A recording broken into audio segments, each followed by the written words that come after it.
This man holds the world record. He has been hit by lightning 7 times in his life. And he survived. One time, he was hit by lightning, all his hair burnt. And then another time, his eyebrows burnt. Another time, all the hairs on his legs went. Another time, all his toenails flew out. But he survived 7 times. He worked as a park ranger in Virginia, in the United States. Lightning couldn't kill him. But one day, he fell in love with a fellow park ranger.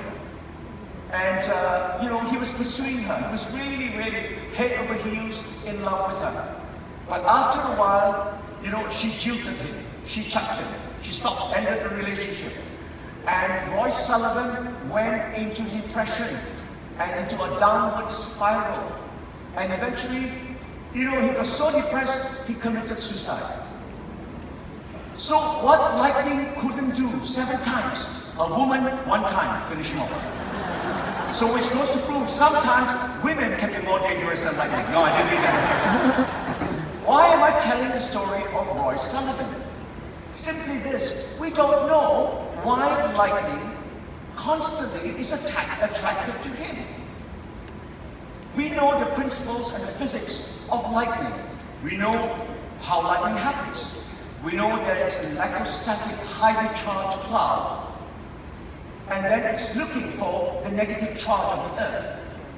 And when you have a high point, like a tower mast or a high building or a tree or even somebody on a golf course who's just a little bit tall, it looks for the shortest route down from the positive charge of the clouds to the negative charge of the earth, and you have an electric streak just coming all the way down.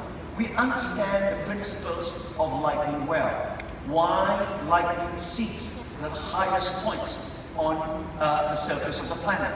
Why it just strikes down like that. But why it hit Roy Sullivan, we don't know.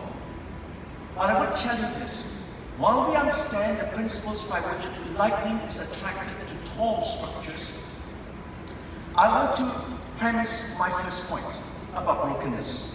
I find from scriptures that God is attracted to brokenness.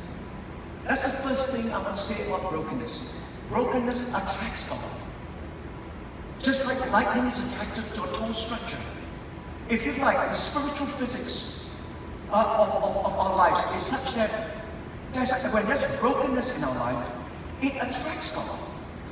And we see it again and again in the people God has used.